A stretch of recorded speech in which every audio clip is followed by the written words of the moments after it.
A very good morning to everyone, and welcome to this fourth session of the Responsible Artificial Intelligence course in collaboration with Persistent Systems. And we will be mostly continuing with the last session with Mr. Dattaraj Rao, and today he is going to talk about fairness in AI, ethical implications of ML models. So, over to you, sir. Thank you, Prachi. Hi everyone, this is Dattaraj again.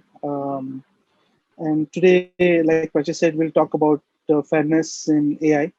I didn't, for those who don't know me, I lead the AI research team at Persistent.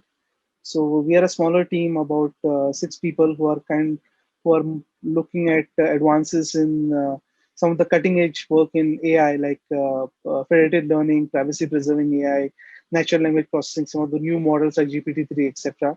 So this is very interesting. Responsible AI is a major initiative at Persistent. So you heard a lot of folks like Dr. Bhushan, and now you'll also hear from next week from my colleague Amok, who will talk about federated learning. So this is a very important area for us, and I hope these sessions are helping you understand how important this technology is in the AI world today, and it is helping you in your area of study to make an impact. Today's session will be more on. So last time session was a lot of hands-on and technical. So today's will be more of a discussion, and I would love to hear your thoughts also on this. A disclaimer: there's no right answer in this case. This is an evolving technology, so I'm sure you have opinions which probably are more relevant than mine in this particular domain. So if you have a particular strong opinion about something, feel free to voice it, and we can even have a discussion on the chat. For this session, again, I just wanted to specially thank, I didn't mention last time, Dr. Mukta. She's unwell, so Mukta and your family, hope you get well soon. But she really helped out in this session. A lot of the work that you'll see here content was built by Mukta, Dr. Mukta. And of course, Madhushri didn't mention it last time, but thanks for all your effort in coordinating these sessions for Persistent. I think you're doing a great job there. Thank you. Thanks again. Uh, so with that, let's get started. You saw these are the list of sessions that we are conducting from Persistent, between myself, Dr. Mukta, Dr. Bhushan, Amog, Dr. Sneh Kumar, and Aniba. So you'll hear from them over the coming weeks. And again, these are more, we kind of curate this content from a lot of research papers that we study. So the opinions, especially if you look at this session, which is more of it deals with the socio-economic factors. These opinions are our own, so we can definitely have a debate on specific issues if you disagree with it. More than, I mean, opinions more than welcome. So today's session, we'll start with talking about bias in machine learning. If you have been following the news, has been a lot of topic of discussion. How bias develops in machine learning models. What are the implications of bias? I'll talk about some of the common types of biases that we see. Talk about some case studies, and you'll probably relate to these. Let me just do a check. I just want to make sure that you can see and hear me all right. Uh, uh, Prachi, is the audio okay? So we'll talk about the definitions of fairness, and then there are, like I said, this is more of an evolving field. So explainability, when we analyzed for explainable AI, there were about 70 odd libraries that we saw, open source, which we analyzed and kind of compared. They had their strengths for different specific cases. But in this, for fairness, this is more of an evolving. There are few things like Google has a what if tool. IBM has a nice AI fairness 360. So I'll demo a couple of these tools at the end of the session. But more than that, it's not so much, I would say, don't rely too much on the tools.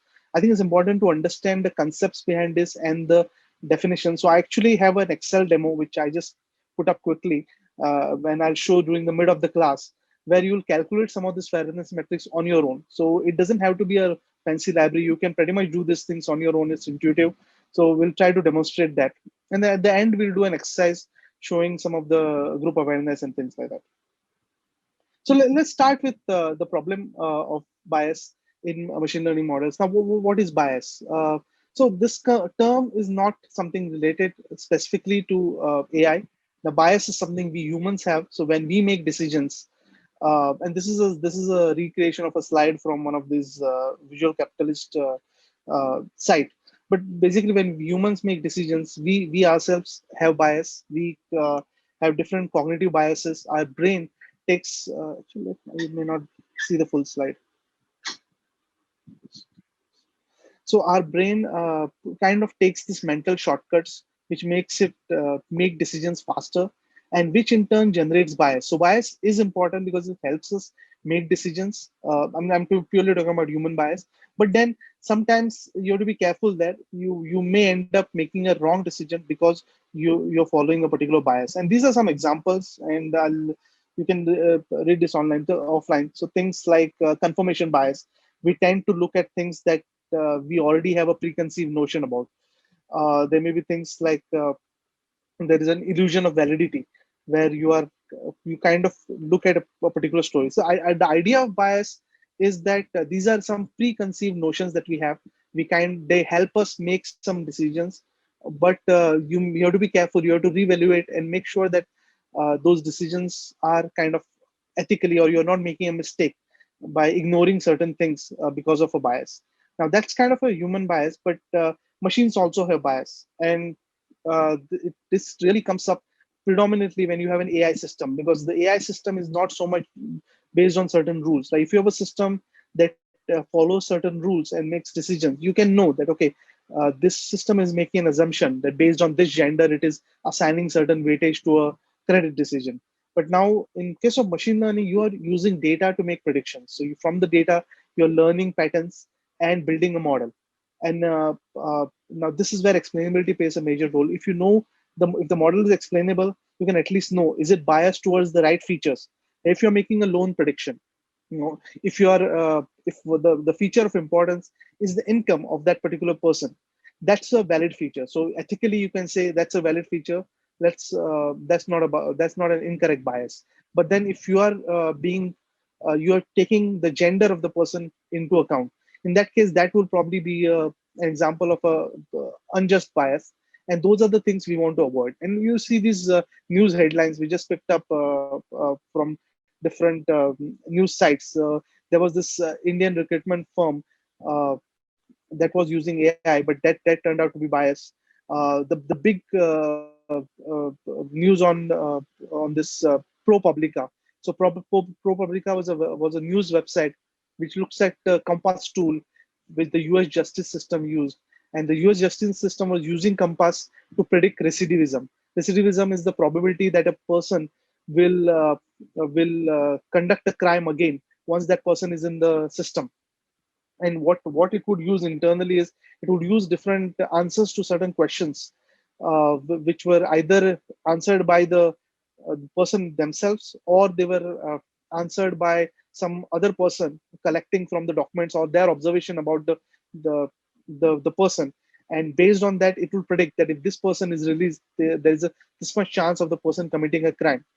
But then this study found that the Compass model is very much biased.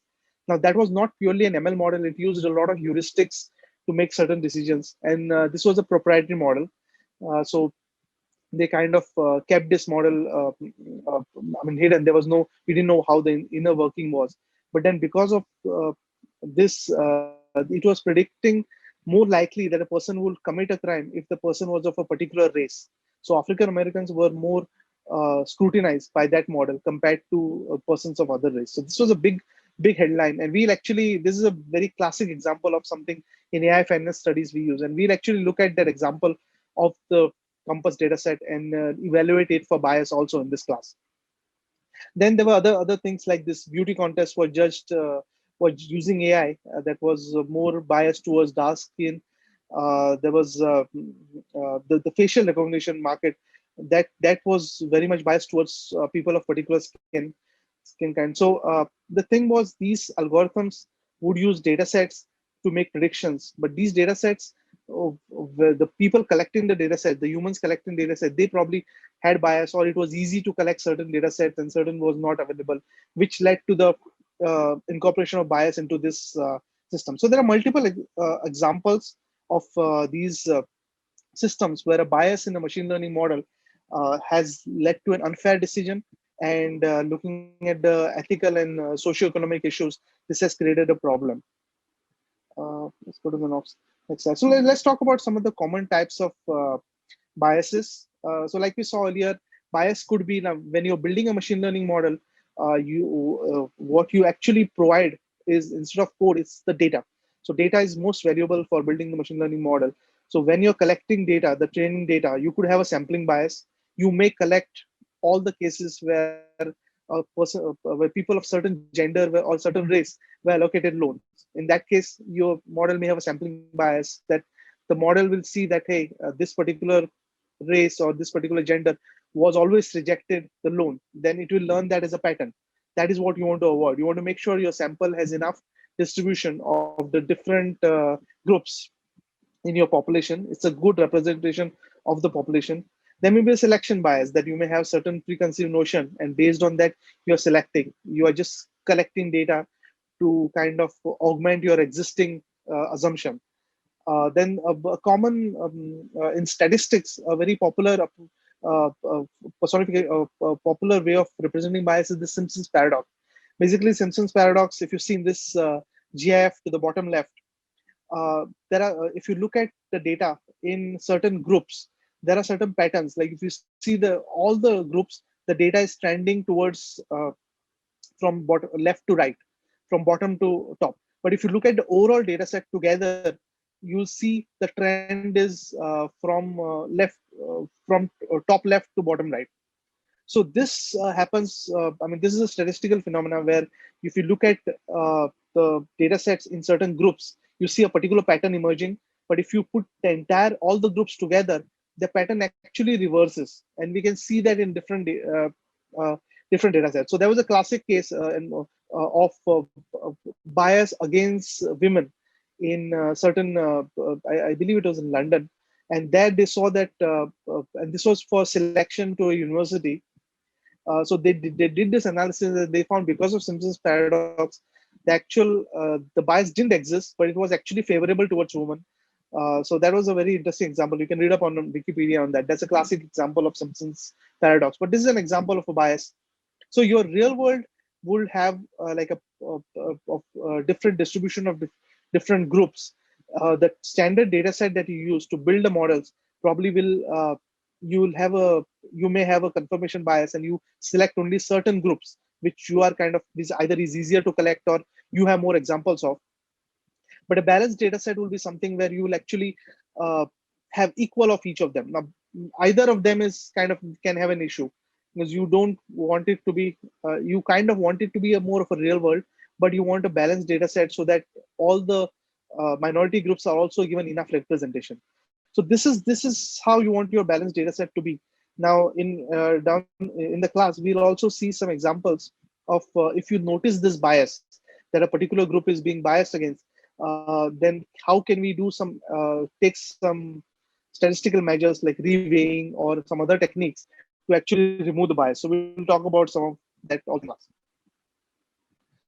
in class. Then now, how do you resolve this issue? Like we talked, like if there is what is the impact of this? So there are two types of impacts we can see. One is a system impact, and one is a social impact. So system impact is like there are privacy concerns of data collection or lack of transparency. So with the Compass example, there was no transparency, so you didn't really know how that impact was happening. So if you look at the legal definition of fairness, there are two things that they always talk about. There is disparate impact and disparate, I believe disparate, forget the term, uh, disparate measure, where you are either intentionally discriminating against a particular group, or you are the model that you build is automatically causing that discrimination. So if there is an intentional discrimination, a lot of laws like this, there is this Fair Treatment Act. The lot of laws are kind of focused on that to remove the disparate treatment. But if there is a disparate impact, then that is what becomes very problematic. Like, how do you measure the disparate impact? and use what sort of tools you use to measure the bias and remove it. Then there's a social aspect to it also, where there is a uh, there are things like AI automation. There's a threat to social harmony. Deepfakes is a very prominent issue where you're actually generating images which are not of real people, but using AI to kind of create. So there is create images. So there is systematic issues, social issues. From the legal side, there's disparate impact, disparate treatment. These are some of the definitions, and you have to consider all this. So when you're building a responsible AI system, you have to understand how your system will how your AI system will affect the subjects and what sort of impact. So a lot of companies have released these principles of responsible AI, including Persistent. We have this responsible AI as a major topic, and if you see Google, IBM, Microsoft, they all have these principles of responsible AI, where they try to see the systems that they build, how do they quantify the bias, how do they measure it, and how to make sure that the systems are not causing disparate impact. Uh, Moving on, if you look at what's happening in India recently in 2020, there was this race session where Shri Ravi Shankar Prasad, the Honorable Minister of Law and Justice, they launched this virtual summit where they are looking at responsible AI. So even in India, we are seeing very much a need for AI for social good and AI for a responsible AI strategy. So we are building government is making the citizens aware that while we are looking at AI, responsible AI is very important. You need to understand the impact that AI has on the society and make sure your models that you're building are not biased. Now, even the data privacy regulation is coming up, where the data of the citizens is also being protected. So a lot of work happening in this area. This is a very hot topic, and companies like Persistent Responsible AI is a major initiative that we have going. So let's look at some case studies. Like we talked about it in just one slide. So for next like 10-15 minutes, I'll just talk about certain case studies and what sort of biases they had. This is a very interesting example called gendershades.org. So you know that facial detection is a major AI major impact AI models that can detect faces.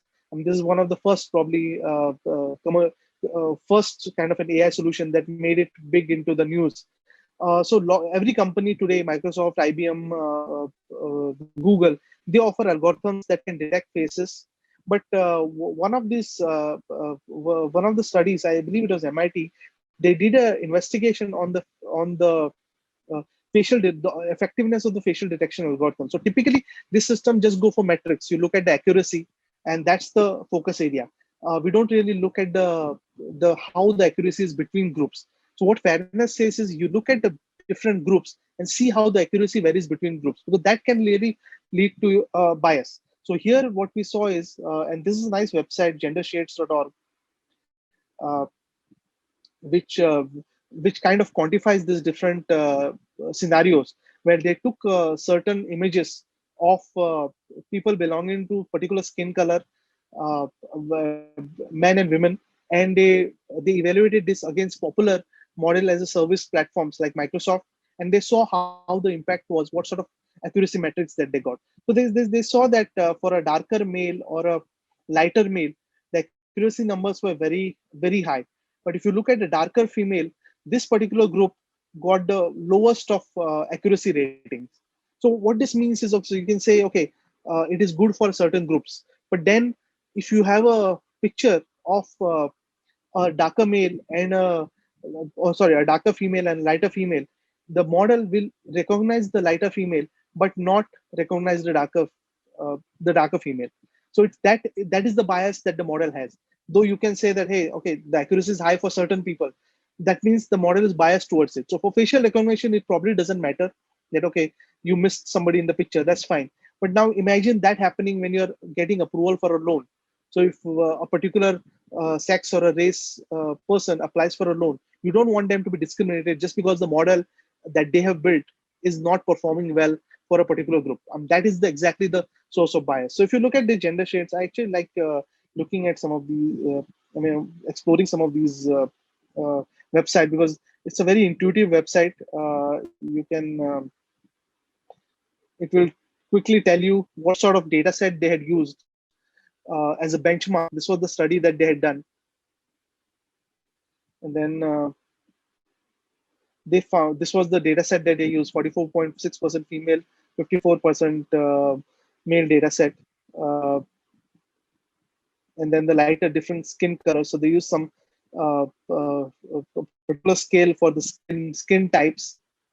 So it was a very standards based. 46% were darker skin, lighter skin. And then these were the three systems that they compared: IBM Watson, Face Plus Plus. I believe that was Baidu, and then Microsoft. So first, just looking at overall. So if you look at overall, so just if you just look at the overall accuracy numbers look very good. I mean, you look at 93%, 90%, 87%. I mean, you'd be happy that okay, hey, these numbers are good. But then you drill down to the individual uh, uh, male female individual groups, then you start seeing the disparate impact that is happening, where females are getting a lower accuracy, but still it's okay. It's in the green region. It's about 75%. So typically you may be okay with that. But then when you get into the skin colors, darker subjects, when you so then when you get into skin color, you get again 77% or 87% for darker subjects. Again, that's fine when you do the first level of hierarchy. You look at male, female, then you get darker versus lighter. But now you drill down further down. You kind of make a very specific minority group, or sorry, not minority, just specific type of group, and that's when you start seeing the discrimination or disparate impact happening, where darker females are distinctly getting lower scores around 65, 65.3%, and the other demographics are getting a higher scale. So there's a 34.4% difference on a particular model between the lighter males and females and the lighter males. So that's kind of one of the examples, and this is a nice website. You can explore this. So this tries to explain to you like how much impact a different classification has. Moving to the next example, this is a very famous example of 2 years ago. Amazon built a recruiting tool. So they were getting so many applications. So they had an AI tool that could look at, I believe, that could look at your resume, screen the resume, and try to give a first sort of screening that this person is good or bad. But studies showed that the recruitment tool was very much biased. So for female applicants, it would look at it will screen, but it will give a very negative impact, while the males were historically rated very high. And the reason was the historical data on which the tool was built on had had that particular bias in it. So the data set itself had sorry data set had bias in it, and because of that, that bias kind of reflected in the machine learning model itself.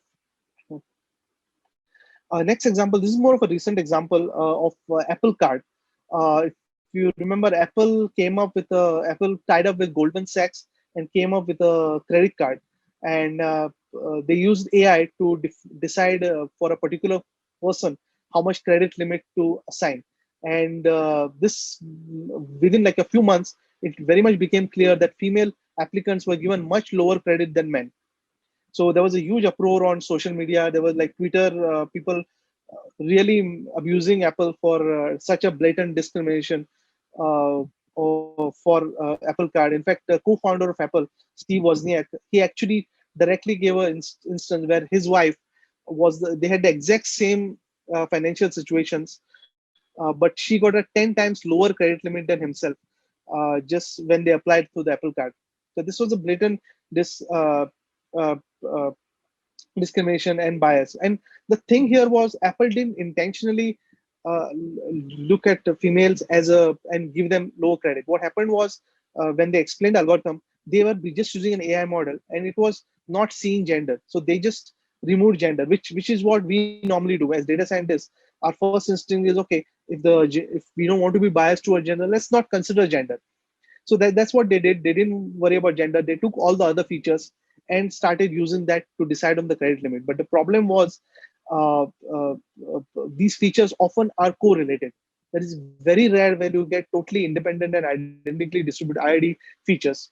Typically, these features are always correlated. For example, the classic case that they provide is normally women, they may show, when you look at the number of days of employment, women may usually tend to have a lower number of employment days because of maternity leaves, etc.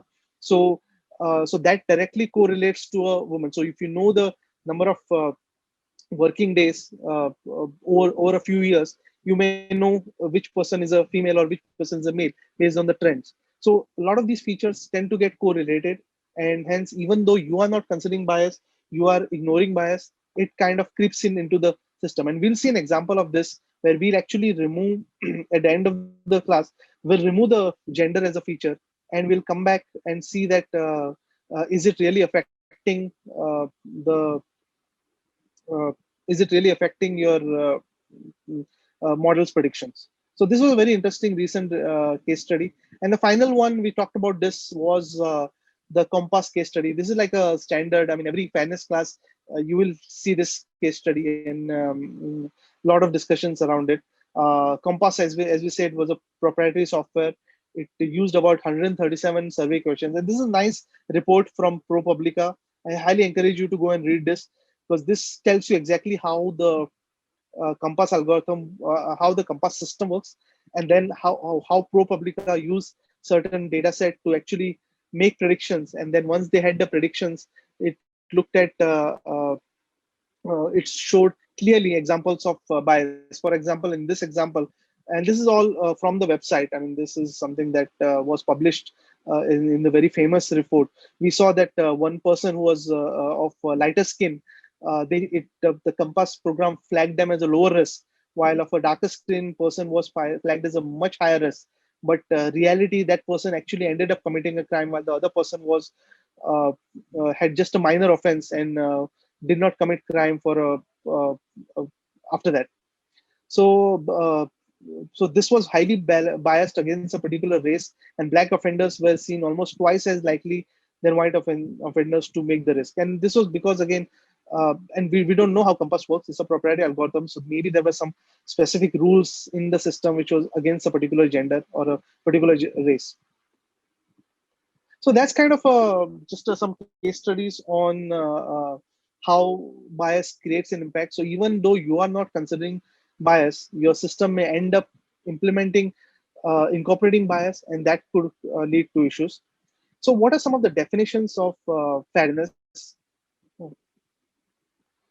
So, like we saw earlier, typically the legal definition of fairness is around disparate impact or disparate treatment. Disparate treatment is the intentional prejudice that you have, and a lot of laws, especially in the US, are against the disparate treatment. Disparate impact is what happens unintentionally, but because you're building a system which is based on some data which has bias, you kind of end up affecting a particular group of individuals. So one of the most popular definition is the fairness through unawareness. So here you are. This is what the Apple Card study was. You are not considering bias. You are not considering the gender at all. But then, yeah, because the features are correlated, the bias creeps in. So fairness through unawareness is what typically data scientists had the definition of fairness, that okay, we are not considering a protected attribute. uh, and these, by the way, I missed some that these attributes are called protected attributes, like sex, race, which are more legally given as something that should not feature into performance based decisions. So for any algorithm is fair as long as any protected rules are not explicitly used in decision-making process. So this is one definition of fairness. The second definition is around democratic parity. Now this is also a very popular definition, democratic parity or statistical parity. So the idea here is the likelihood of positive outcome should be same regardless of whether the person is a protected group. So here this focuses more on the selection rate. So what it says that it doesn't matter how accurate your prediction is. All it says is that particular decision making tool. And this is again not necessary to do with an AI system, but for any decision making system, these definitions of fairness hold good. So if you're making a decision, uh, the selection rate for one group is should be the same or very close to the selection rate of a different group. That is where you get demographic or statistical parity. So a lot of our, if you see, when we have certain allocation of for a certain group of people, they try to create this demographic parity that so that they encourage people from a particular group which are underrepresented to be represented in the system. So this is again a popular legal definition of fairness. As you get more into statistics, one another popular definition is counterfactual fairness. Counterfactual is a particular decision that was made by the system. Decision would be the same if that particular data point was in a different group. So counterfactual statistics typically deal with what if what if this thing was different. So if you made a decision for a credit line approval, if that person was instead of a male, it was a female, would that decision hold good? Uh, and that is what, just by changing that one feature, if your decision is within limits, then you can say that counterfactually you are fair. So that's again another popular definition of fairness. And a lot of these three definitions, and there are many more, like 20 21 odd definitions of fairness which have been discussed in this paper. So if you look at this paper, a survey of bias and fairness in machine learning, I think it will give about 27, I think, definitions of fairness. And many times what happens is these definitions kind of conflict with each other. So you may, if you look at, for example, if you look at fairness to unawareness, you're not considering gender, but then the results that you get by fairness through unawareness may cause a democratic parity difference. So you may end up creating unfairness between groups because you have ignored gender.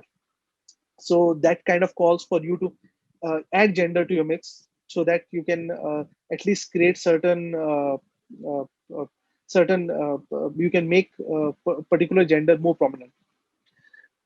So these are so first set of definitions which we talked about didn't really worry about the predictive power of your model. So it just says selection rate of your model, that this was the selection rate, and based on selection rate, the people from different groups needed to have equal representation. The two more metrics relevant to machine learning are equal opportunity and equal odds. So equal opportunity says that probability of a person in a positive class being assigned a positive outcome. So it talks about the accuracy of your prediction should be the same for protected and unprotected class. So for example, so this talks about the true positive rate. So we'll have a slide on the metrics. What are the true positive, false negatives, etc. So what it says is the when you make a prediction a decision engine, the predictive power of the decision engine should be the same for each of the gender. So true positive rate should be the same. Similarly, equalized odds talks about true positive as well as false positive, because here they are more looking at the true positive rate as well as false positive rate. So these are some of the definitions which are more relevant to machine learning, because we are building a classifier which is making predictions, and you want the classifier to be fair. So the legal definitions are more around the fairness through unawareness, democratic priority, counterfactual, while more machine learning based are more around equal opportunity, equal odds, etc.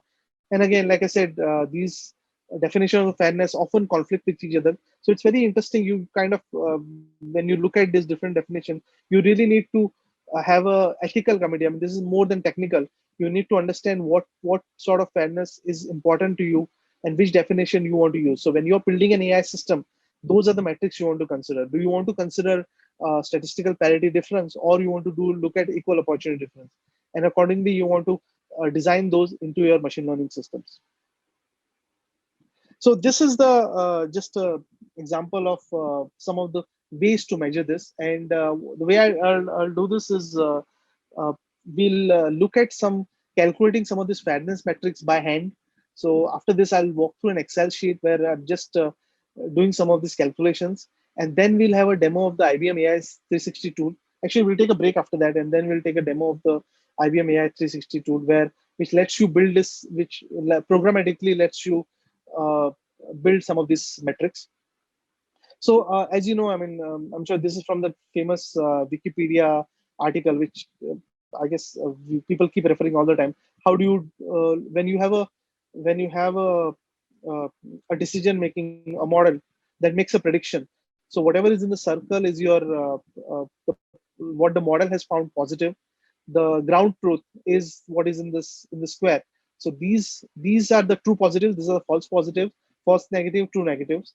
So precision and recall are typically your metrics that you extensively use, at least for classification.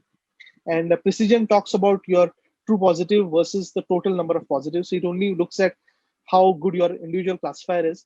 Recall talks about true positive divided by the total number of positives. So recall is in the population, how well is your classifier doing in the population. So and recall is also called a true positive rate. So typically you will have a confusion matrix like this, where you will organize the true positives versus true negatives versus false negatives, false positives, and using the confusion matrix, you will do a precision recall. And like we saw in that example of the, the shades of the facial recognition, you can look at a classifier. This is an example from the Google's ML crash course, and you can look at the example here. But I just took the results from the example. I mean, you can look at because I have an Excel sheet which tries to recreate this. So here, if you look at the overall classifier, typically when you're building a machine learning model, you would just look at the precision recall of the entire population or the entire validation set from the population. And you will say, hey, 80% and 72%, these numbers are good, let's go with it. But then when you drill down to the individual groups, you look at female patient versus male patient, there you can see the actual disparity, where you're getting the male patients as sorry, the female patient results as 90%, while the male patients are getting at 66 and 54%. So here there's a bias towards the male gender. So that's what the fairness metrics kind of emphasize, that you have the right metrics to define fairness, and then get into you define those metrics specifically for individual groups and use those to make the prediction.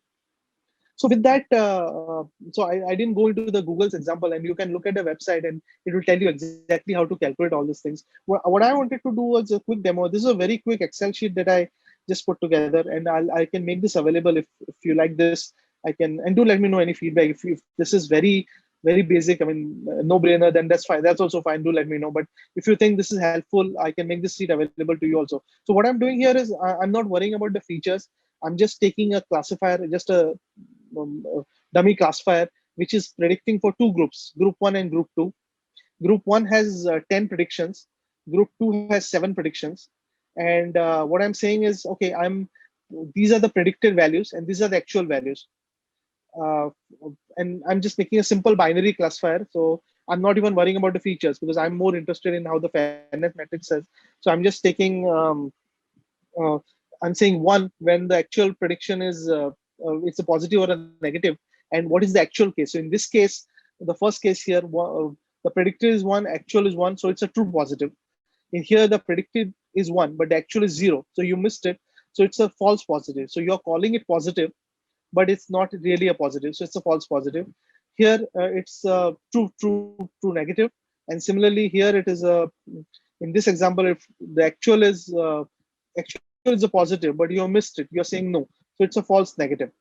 So we are counting those and we are creating this confusion matrix here. These are simple Excel formulae. I mean, if you really want to do this, I mean, the intention of this Excel sheet was so that there are many libraries which can do this for you, but it's very easy to calculate this matrix by hand. So you may as well, if you want, you can even write this code on your own or just do this in Excel. So all I'm doing here is calculating the number of true positives. So 1, 2, 3, 4, 5, 6 true positives, the number of false positives, false negatives, and true negatives. So once I have this confusion matrix for each of the group, precision recall we saw, precision is the total positive by true positive by plus true positive plus false positive. That's the formula I'm using here. You'll see the formula here. Recall is your true positive rate, and I'm also calculating the false positive rate, and something called selection rate. Selection rate is all here. This does is it tells you how many of these are selected. So out of 10, I'm selecting 8. That is all. It doesn't matter if it is correct or wrong. All it is saying is the selection rate for my classifier. That is what I'm calculating as 80%. And the same thing I'm doing for the other group, assuming that's a female. Now, these are the definitions that I showed earlier. These are the common metrics that we use when you have a data set and you want to decide if the data set is fair or no. So one popular metric is disparate impact ratio. So this is looking at a statistical parity. You're looking at the selection rate for the unprivileged divided by selection rate for the privileged. So in this case, I'm assuming that the female is an unprivileged group. Again, I'm just making that assumption here. You saw the previous example in the healthcare where the male was the unprivileged group. So you have to decide which is the unprivileged group that you are targeting in this case. So all I'm doing here is a ratio of ratio of the selection rate for the unprivileged group versus the selection rate for the ratio of the selection rate for the unprivileged versus the selection rate for the privileged group. That is the disparate impact ratio. And through heuristics, and this is something you can definitely report to the AI Fairness 360. They have a nice demo on this. Typically, 80% to 25% over above, this is the range of fairness for disparate impact. So if you are within zero point 0.8 and 1.25, you would consider it as fair. So in my case, right now, this is not fair. So I would want to rework on this, apply some debiasing algorithm to make this to change my classifier.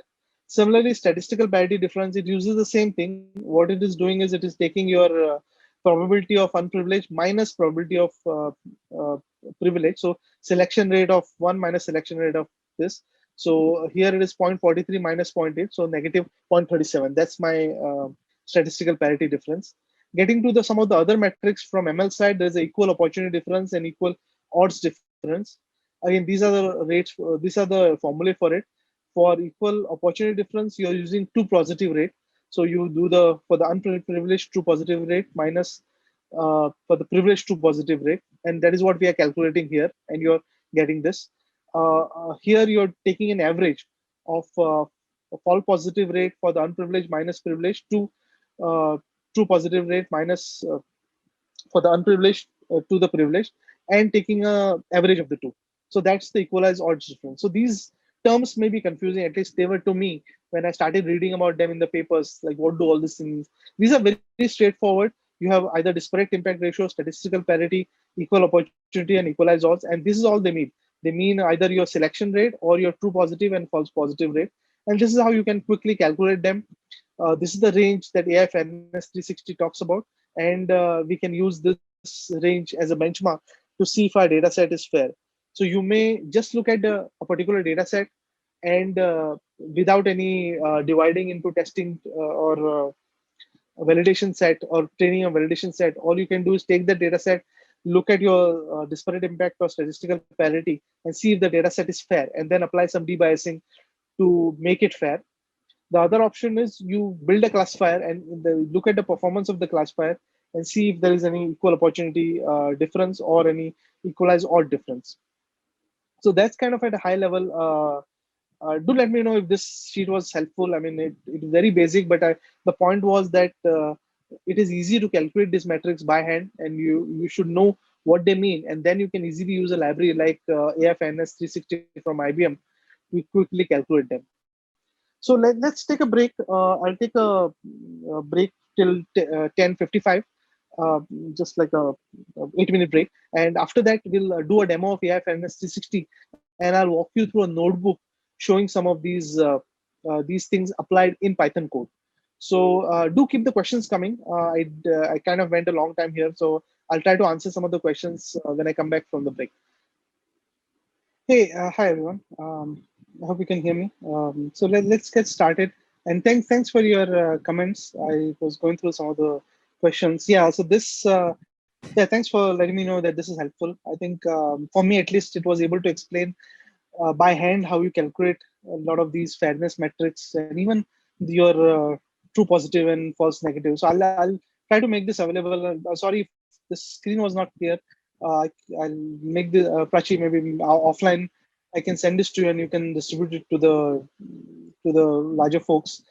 Uh, but the idea again was to calculate some of these metrics. One comment I think was on the facial recognition system. So absolutely that I think by Amir that facial recognition systems definitely when they use for criminal investigations and you are actually determining, then it is very important that these things are not biased. So definitely in many applications, this will play a major role. In fact, I was just looking at a paper which talks about these gender shades.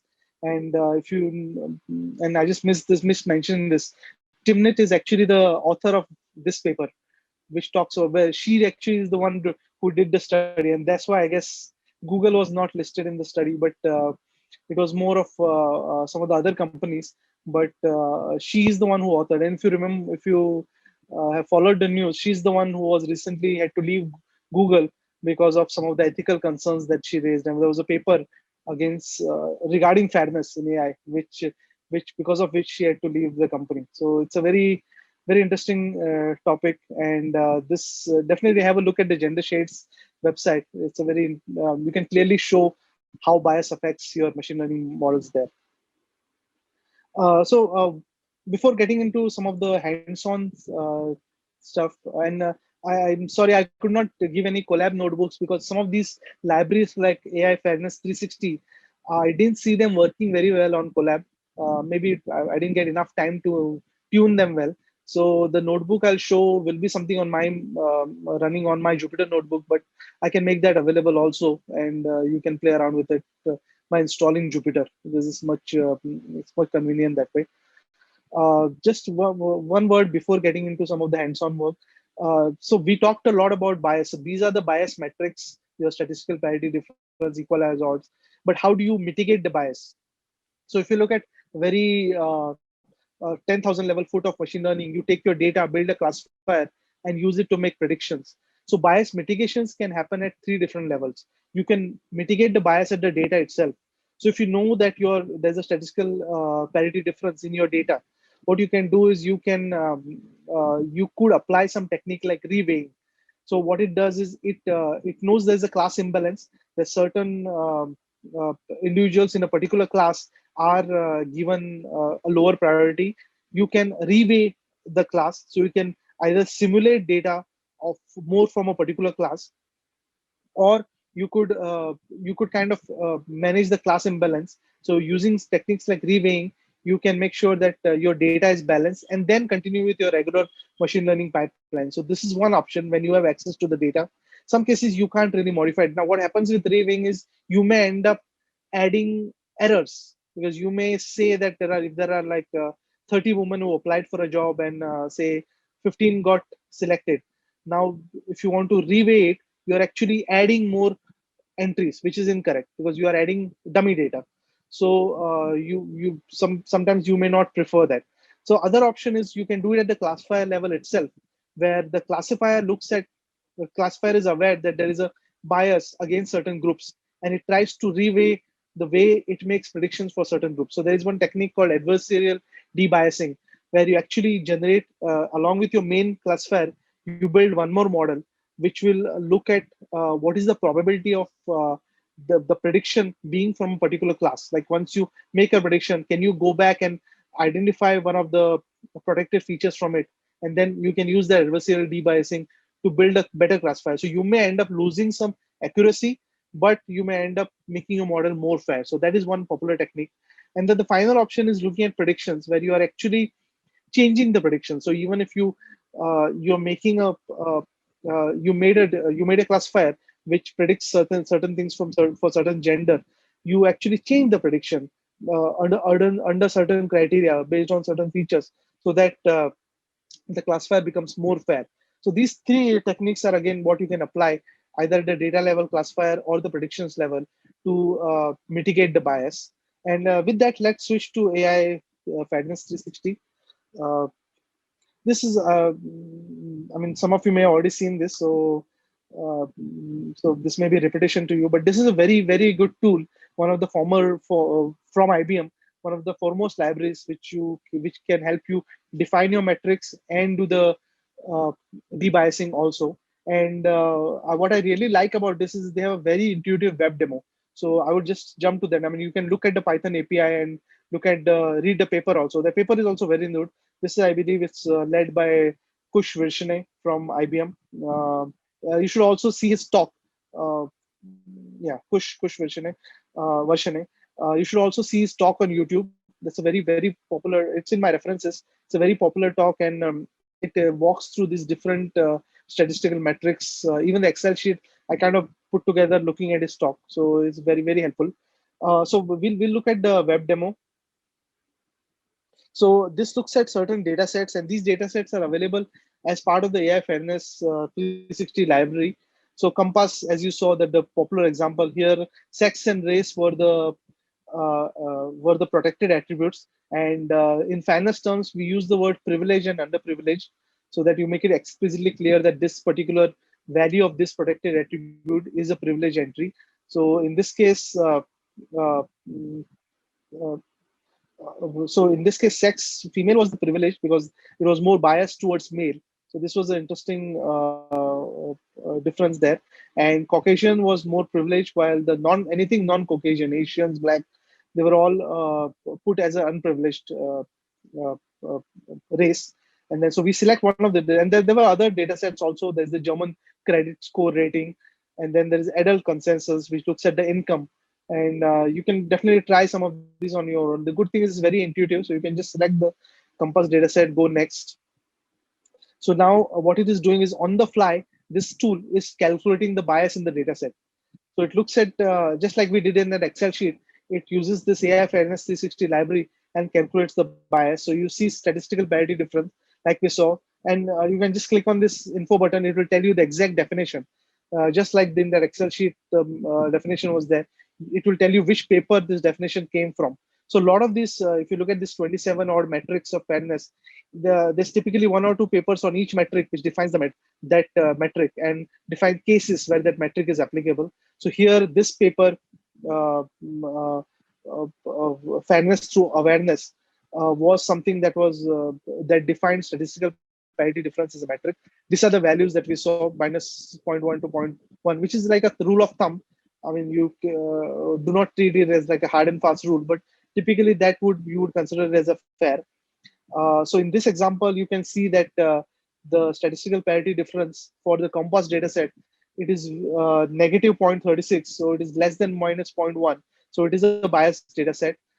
Similarly, equal opportunity difference based on the predictions based on the outcome. Sorry, is again biased, and then average odds difference is also biased. Again, all these are minus one, zero point 0.1 to minus zero point 0.1. Disparate impact is also very high.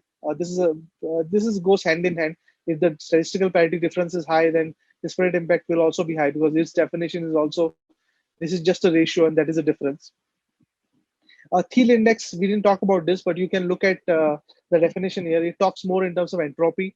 So it just says that entropy of one class versus entropy of another class. It tries to compare. So this can be also be used. So this tells you that at least in the four definitions of fairness, there is a bias in this data set. And now when you hit next, you can look at what technique can be used to debias this. So like we saw, the three ways to debias, you can apply it at the dataset level, classifier or prediction. At the dataset level, you can do reweighing. So reweighing basically and you can, for each of the techniques, there is a nice definition, also a paper that goes along with it. So which will tell you exactly how the technique works. So reweighing pretty much does a sampling, oversampling or undersampling of the privileged or unprivileged groups, or unprivileged or privileged groups, like that. There is an optimized pre-processing, which is more using statistical methods and doing some feature probabilistic transformation. There's an adversarial debiasing that we talked about, which creates another classifier which tries to see if this prediction, if the group can be predicted uh, from the class. And then reject option-based classification. This is where you change the change the predictions. So in this example, let's just stick to the regular reweighing. So once you do the reweighing here, the only thing here is it doesn't tell you what values it has changed. So that's something you'll have to do manually. And the next example will cover that.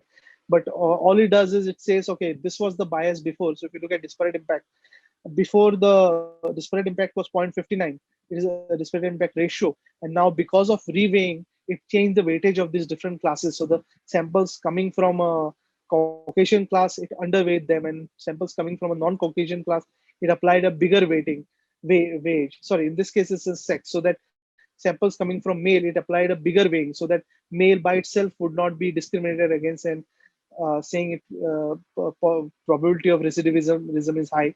So here, what we are doing is it raised your disparate impact ratio to 0.95. So now it is getting into the non-biased region and more fair region. So it will clearly show you that. The only, at least I didn't find, was what values it changed. So it added some error. It increases the weightage of something. So it did. So it just gives you the results, telling you what was resulted, and it didn't change the theory index in case of reweighing. So that's how this AI Fairness 360 demo works. And then you can go back and try different data sets, or you can look at the Python API doc. So this is how AI Fairness 360 also comes in mm, as a library. You can just install it as pip install, and then it has these different algorithms for pre-processing, where you're changing the data in processing, post-processing, and then different data sets. The four data sets, the three data sets that we saw, the Compass, adult income, and German data set, all those are available also. So you could just do a notebook and run through the examples. There is an explainer. Explainer just tells you it tells you the metric along with the definition, and then this metrics class will tell you the fairness. It will give you a quantify you the fairness metrics. Let me just move this. So the next thing I'll do is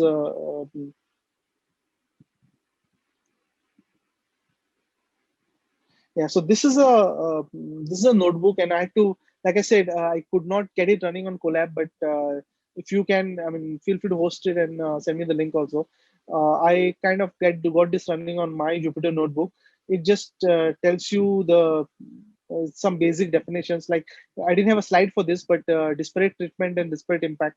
Disparate treatment is an intentional discrimination, disparate impact. And one thing I missed mentioning, that in the US, to avoid disparate impact, there is this 4/5 rule, which is very much similar to our disparate impact ratio.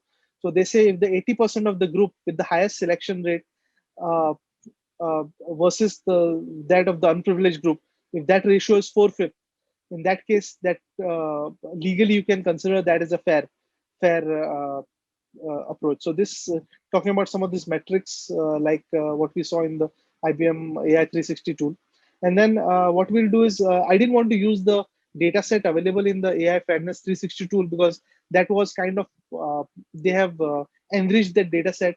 It includes the privilege class and other things. I wanted to show something raw. So I used basic pandas to load one data set. This is a loan approval data set, but I have integrated a certain bias into it, and you'll see that. So I'll drop things like loan ID, and I'm just, let me run this first. So here, this is how the data set looks like. There is gender, which I have normalized as 1 and 0, male and female. There is married, unmarried, the applicant income. So this data set is a loan prediction.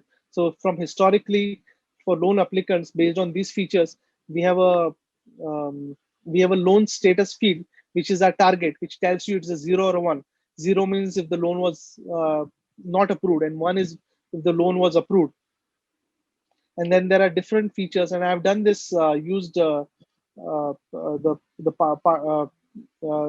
scikit-learn to kind of add some of these dummies. So take the categorical features like self-employed and create features like self-employed yes, self-employed no. So this makes it easier to process it through one of these classifiers.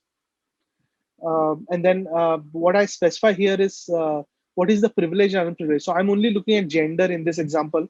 So privileged gender is 1, unprivileged is 0. So because what I did here was, for whenever the gender is male, I assigned a value of 1. And whenever the gender is female, I assigned a value of 0. Similarly, I did for married and loan status, but you can analyze that separately when you download this.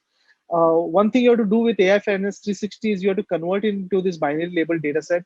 It doesn't work off directly out of the box on pandas data frame. So that's kind of a limitation. So you have to create a binary label data set, pass my data, and say which is the favorable, unfavorable label, which is the label names, loan status, and which is the and what is the protected attribute. But once you do that, um, so once you do that, we'll apply AI Fairness 360 to calculate fairness. But before we apply the fairness, let's use a classifier and let's see how the prediction works. So what I'm doing is, I'm first going through to fairness by unawareness. So I'm going to drop the married and gender. So I'm not going to look at married and gender. I'm taking my data set. I'm just taking, I'm dropping the married and gender features. And now I have this new training data set, and I'm using the full data set for training. Actually, I do the, um yeah, I do the shuffling here. So I divide the data into a 70-20, 70-30 split, and I remove the married and gender. So now this is your data set. So I'm not considering gender at all. So we should not have bias towards the gender. I use this library called PyCaret. If you have not seen this, I would highly encourage you to look at it. PyCaret is basically a low-code ML framework. And just digressing a bit, it basically it saves you a lot of code that you write for building a particular type of classifier. So PyCaret has support for a lot of your common machine learning models like random forest, XGBoost. It also does an auto ML, so it can compare, run multiple models and does a do comparison for you. It's very, very popular. It's by Mozali. It's very, very, very popular, and I really like. It's very handy. All you have to do is do setup training data and set the target, and it will automatically do the feature engineering for you, and it will tell you, it will create a random forest model with five-fold cross validation. So it will take the uh, five different samples of holdout sets and tell you what the classification mean was. So it will tell you the precision, recall, accuracy. It gives a nice table like this, and minimum code you can see. I did the classification. So I ignored the gender and married status. I built a classifier to predict the loan status, and I get a decent area under curve. And with more data, of course, it will get better. And now what I'm doing is I'm making a prediction. So I create a predict model, which is PyCaret feature. So I'm passing the test data, and when I do the predict model, it will create a label and a score for you. Label is the prediction it made. Loan status, as you remember, is the uh, original ground truth, and label is the prediction that I'm making. And then now what I'm doing is I'm adding gender and married back. So to the prediction, I'm dropping the loan status because I don't want the original ground truth. I want to see how good my predictor was. So I'm defining the label as the loan status and giving gender and married back to the adding gender and married feature back to the data set. And now what I'll do is I'm plotting this data set. So I've developed a classifier making a prediction without considering gender and married. Now I add gender and married back to the data set, the prediction, and try to plot it. So I'm making a plot where I'm comparing loan status to yes or no and seeing how the gender varies. So dividing the data between different genders, male and female, I'm seeing the distribution of the loan status. So you can see from these charts for the male, gender is equal to 1. There is a equal distribution where you have the rejection and approval is higher. But if you look at the female distribution, you can clearly see just from this basic chart that for the female, the rejection level is very high, while the acceptance level is much low. Now that when the data set has this, that will lead to your discrimination and your model being unfair. Because now the predictions that I made, you can clearly see when I put or superimpose gender on top of them, the predictions are biased. So now if I release this in production, just like your facial detection classifier, if I release this in production, somebody can quickly take a sample data set, run the test, and say that, hey, your model is discriminating against gender. So that is how. So though I didn't consider bias explicitly into my prediction, bias crept in because it was related to some of the other features. And now I'm getting a case where my model is becoming unfair because though I didn't explicitly consider the gender. So the same thing I'm doing with so I mean, this is how you will show that in charts. But if you're automating your ML pipeline, you would rather have certain metrics and see what the metrics say. So these are the here I'm just like we saw in the Excel. This code will calculate your metrics by hand. So I'm looking at the predictions for gender is equal to 0, and the predictions for loan status is equal to 1. So I'm calculating the ratio of a group where the group outcomes divided by group count. So group outcomes divided by group count. So uh, out of 100 male applicants, if 70 were selected, my selection rate is 70 by 100. That's 0.7. That is what I'm calculating. I'm calculating the selection rate for unprivileged and selection rate for privileged, and calculating the privilege ratio. So unprivileged ratio, privilege ratio. So disparate impact ratio for gender versus loan prediction is unprivileged ratio divided by the privilege ratio. So you can clearly see that the disparate impact ratio by this is 0.39. Ideally, it should be above zero point 0.9, but since it is because I think it's point 0.8 to 1.25, if I remember correctly. So 0.39. So this data set definitely is biased for gender on loan status. The same exact calculation I can do with IBM's AI 360 toolkit. All you have to do is import the AF and AIF 360 toolkit, create your binary label metric. You just have to do some feature engineering here, define the privileged and unprivileged groups, and then create your data set. Sorry, and then create a binary label dataset metric. And from that metric, I create a metric text explainer. So this text explainer will just create a definition for you. So it will say disparate impact. This text is created by your metric explainer class. So it will say disparate impact, probability of favorable outcome for unprivileged instance to probability of favorable outcome for privileged instance is 0.39. This is the exact same number that we calculated by hand, or we calculated in our Excel sheet. But that exact thing you can calculate using AFNS 360. It's not so. It's the same thing. The definition is standard, but this is how you just by a single command, this library will calculate your fairness definition. The same thing you would do for equal opportunity and equalized odds, where you would create a prediction data set and a training data set. And then because for equalized odds and equal opportunities, you need to understand the power of prediction. So you would calculate your equal opportunity difference and average odd difference, and this is how you would find this, and then you would compare it. Then if you look at AFNS 360, it will have some, and I didn't include it for this demo, interest of time, but you would have some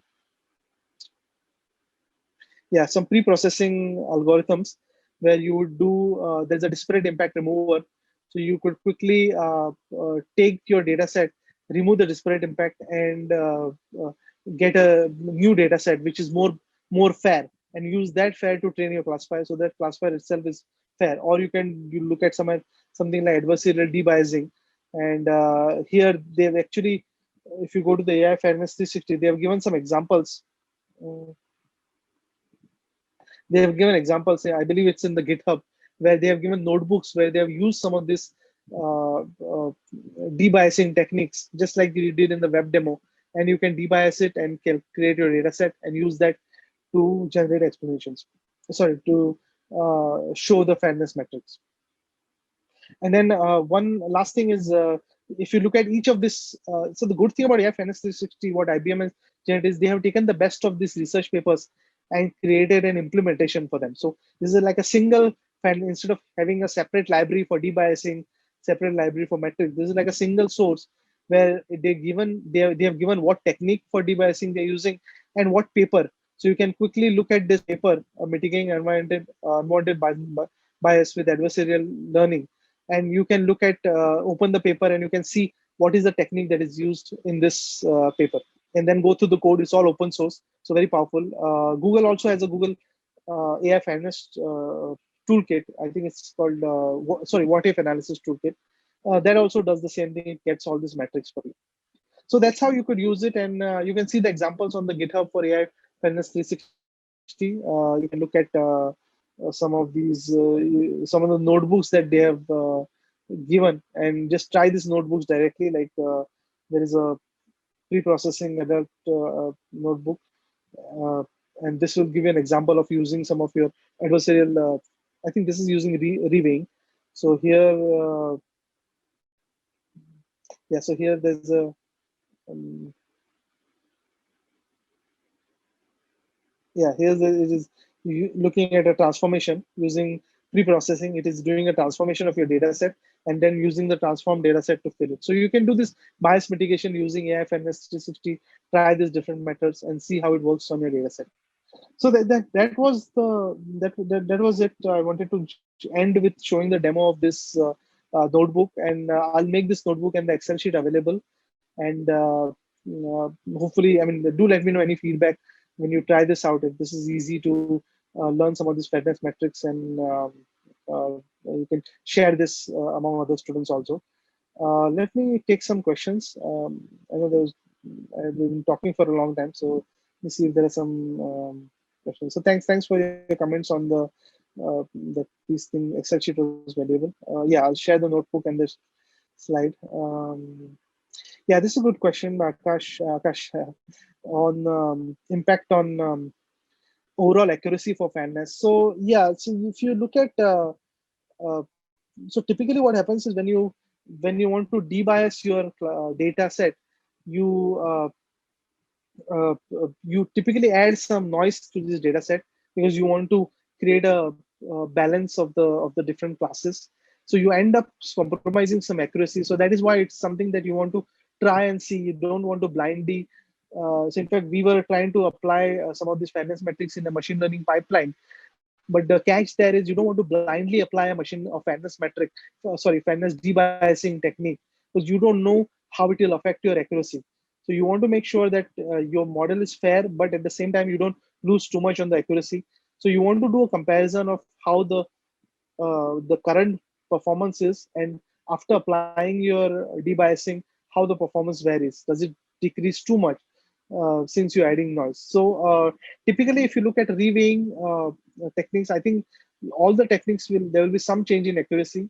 But whatever I have seen so far, applying reweighing just balances the classes. It may not cause that much of an accuracy loss.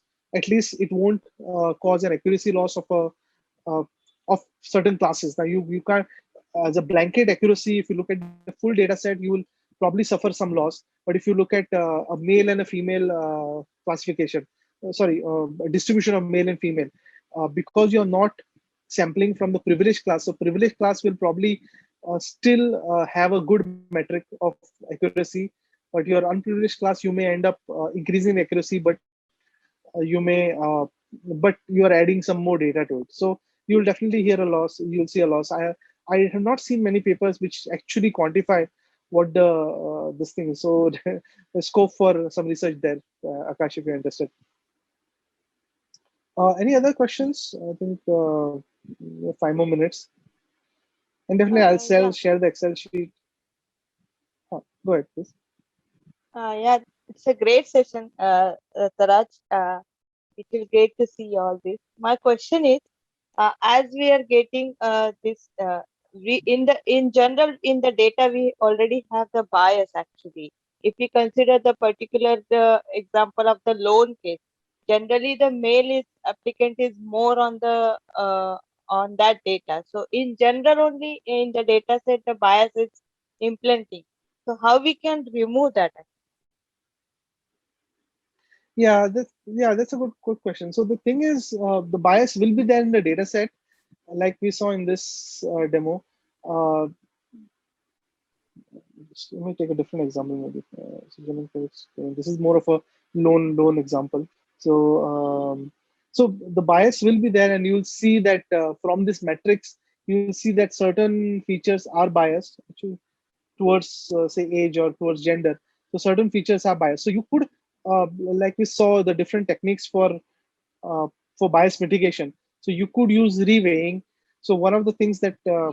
you do class. Uh, Re- uh, Reweighing Sorry, go is ahead. just a way for the adding weightage to the unprivileged. So that's the thing actually. Yes. Okay. Yeah. So when you Ba- what happens is go ahead. Sorry. Finish it up. Actually, reweighing is just adding weightage to the unprivileged, balancing the data weight. That's what we have doing actually. If Yeah. we have the data set imbalance, the reweighing is the way for the balancing the data set. That's what the thing is. True.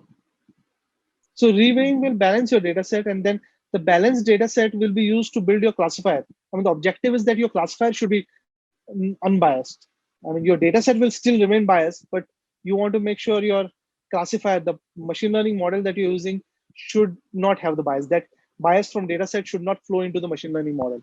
So this is the best you can do. And then once you build a classifier, you make predictions like we did in that example. You make predictions from your classifier and see if that bias still exists. If it exists, then you'll have to work more, maybe apply a different technique to that. Okay, thanks. And I have one more question regarding the Mhm. definition of the fairness. And for the some of the definition, we have some of the matrices. As you have shown the couple of the matrices. So it's like particular case we have to use that particular matrix, or it depend upon the use case actually. Yeah, it depends on the use case. And actually, to be honest, it depends on your it's kind of, that's why it gets into the ethical implications. It depends on what is acceptable for you. Like is and in some cases maybe the disparate impact is needed. Like there are certain things you may make a decision that for this particular role I will create a disparate impact. I will focus on this bias may be okay. So that it's more of an ethical implication. Now certain things, due to this legal restriction, you may end up saying, okay, legally this is not allowed, then legally this disparate impact is not allowed. So in that case, you have to mitigate it. But then like in some cases, you may say that, okay, I will go for fairness by unawareness, that I will only focus on, uh, uh, I only want the best, like the features which are remaining. Once you remove the protected attributes, I only want to focus on those. It doesn't matter to me if it is the protected features are affected. In that case, fairness to awareness will work. So it's a more of an ethical decision. That's why when we actually talk to customers, we want to enforce that you need to have an AI ethics committee. Like these decisions cannot be made by the data scientists. You need to have a AI ethics committee, and the data scientists will say, okay, this is the bias your data set has based on these definitions. This is what I'm seeing. But then the AI ethics committee, including the high level management of the company, should make a decision that this is acceptable, this is not acceptable. So that's, I mean, I don't know if I answered your question, but that's Yeah, the. yeah, yeah. Thanks, definitely. And like I said, there's no right answer here. I mean, every definition has its merit. It's up to what your legal system and what your ethical implications you can and socio-economic impact you can make. And then, yeah, Prasanna is asking about can entropy calculation across pair of classes reveal bias? Yeah, and how do you training time is usually long.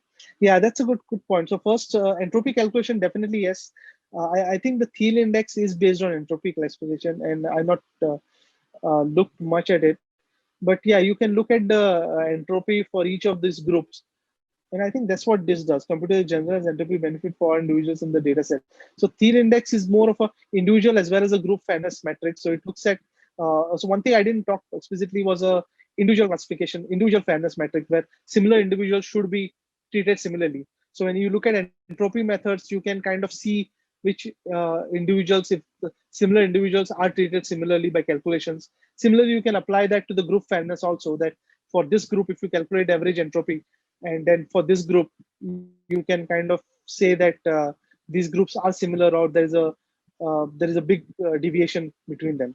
The second question, Prasanna, about neural networks, yeah, that neural networks typically take a long time, definitely take a long time to train, and then you don't want to kind of at the end of it, how can you make sure that this bias is not upfront? So I mean, you have to retrain it to consider the bias. So that is why you'll probably want to look at reweighing techniques. You want to spend more time looking at the statistics for a data set. So even some of the steps that I showed, like this chart, I mean, this I highly encourage. If you have these protected attributes, you want to build a chart like this, and you can just take this code. So something like this, where you know for different groups what sort of a distribution is there. So understanding your distribution of your data is very important before you jump into classification. Often what we do as data scientists is, once you have a data set, we just start dividing into training, validation data, and start training our neural network. But then you want to spend some time, especially when fairness is important to you. looking at how the data distribution is between these different classes. And like in that shared faces example, if your data set has lower examples of a class, you want to see either you collect more samples or do some reweighing techniques and try to balance the data set before you get into uh, before you start doing a full-fledged processing. But there is no simpler way. There is no shortcut you can take here. You either do it pre-processing, which can help you, but then you may end up training a neural network for 2 days, and then at the end of it, you say that there is some bias happening. So you will have to. I mean, that's some techniques, and it's an active area of research. You may have to. There may be new techniques coming up which look at the bias on more high-performing models. So again, like there's no right or wrong answer. I mean, these are just opinions that I have, and you're welcome to kind of look at share your own. So I think we're out of time. That's all I had. I hope the session was useful. I make the Excel sheet and the notebook available.